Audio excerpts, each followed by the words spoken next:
اعوذ بالله من الشیطان الرجیم.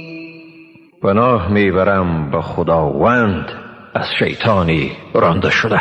بسم الله الرحمن الرحیم. به نام خداوند بی اندازه مهربان نهایت بارح. تبت یدا ابی لهب و تب.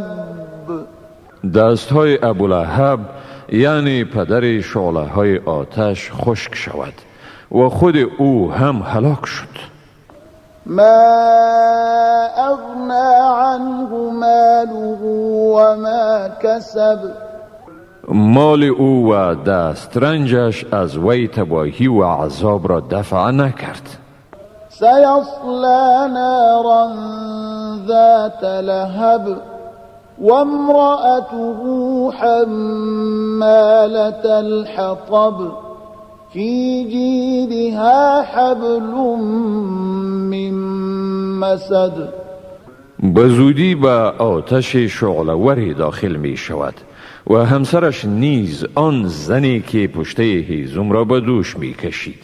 در گردن او که به زیورها مزین شده است ریسمانی از لیف خرما حلقه زده است. صدق الله العظیم. خداوند راستگوی بزرگ است.